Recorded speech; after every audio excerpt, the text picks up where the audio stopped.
Hello everybody, what is up, Prof here. Today we're going to be discussing how video game companies seem to love re-releasing their titles. As you see here, we got Tomb Raider Fraud Edition for the PS4 and Xbox One. That's right, I call it Fraud Edition because that's basically what it is. You're basically paying $60 for the same game you bought back in 2013. Now, I don't actually own the game. This is actually footage I got permission from my friend's channel, GGN2112, which is in the link below to use for this video. So basically, I don't know, you're basically paying $60 for a fresh coat of paint on the game. Honestly, so the hair, I will admit, the way they redid it actually looks really good, looks really realistic, except when you see it coming up like later in this video. Basically, when she's hanging upside down, her hair isn't flowing towards like the motion of gravity when she's upside down. It's basically just pretty much flat on her back like she was standing upright.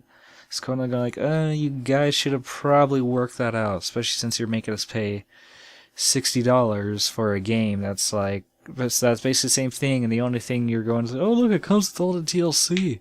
It's like, oh cool, DLC for the multiplayer maps, which not a lot of people even cared about.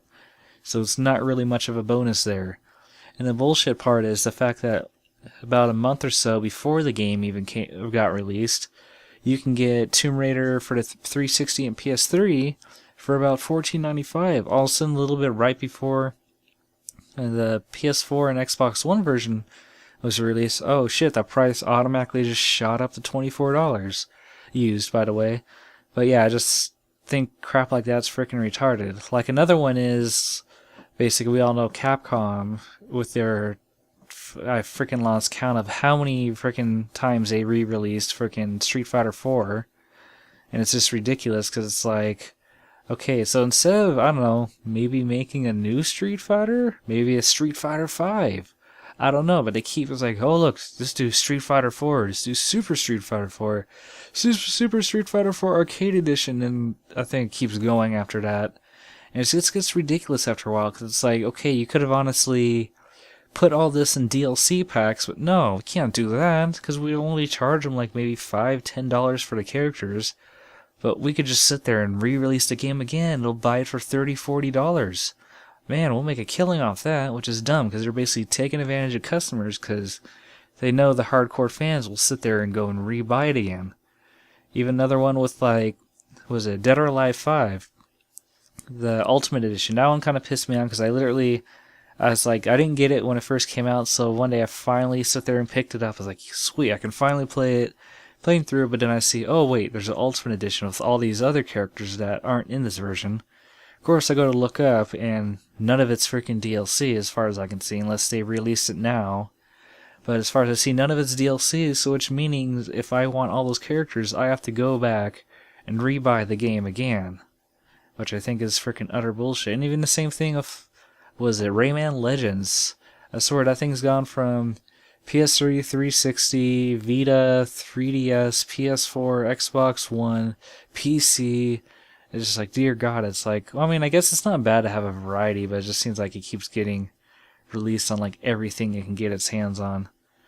So yeah, that's basically all I wanted to really talk about today. I just think the way companies... Actually, no, wait. I actually forgot one. Last one I was going to talk about was Resident Evil 4. So they got a remastered version coming out for the PC, which, I mean, yes, the graphics do definitely look improved from the previous predecessors, but I don't know, I gotta see how much they're actually charging for it, because it just seems this is like, I believe the fourth or fifth time they've released the same game. Well, I believe first, I can't remember whether it came out simultaneously or not, but I remember originally it was on, was it GameCube, PS2, and I think PC? Well, probably the PC one came out a bit later, but yeah. So it was on those ones, and then it was on the Wii, and then there's the HD version for the 360. Now they got the new remastered version for the PC again. It's just like, okay, I've already bought the game for the GameCube and Wii, and actually the 360. So see, I only bought it for the 360 just because of the fact that it was like $5 at the time. So I was like, why not? Get the HD version. I mean, just stuff like that is kind of like, okay, seriously, how many times do they want us to sit there, replay the exact same game? Well, I mean, it's a good game, but they should honestly be focusing on making a good Resident Evil. Because let's face it, Resident Evil 6, it was cool for an action game, but for like a horror survival game, it wasn't the greatest.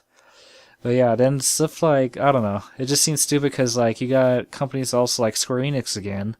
They're sitting there making like games like Final Fantasy 13, which people keep going, no, we don't want that. Do a freaking remake of like Final Fantasy 7, which is bullshit because they basically, a while back when the PS3 first launched, they teased us with that, what was it? That, I'm totally drawing a blank right now. Basically the tech demo, yeah, there we go. The tech demo of Final Fantasy 7, which everybody's like, oh shit, look at that. That's so awesome. It's no longer freaking people with oddly square-shaped bodies. And it looks freaking like great on the PS3. But after that, we heard and saw absolutely nothing about it.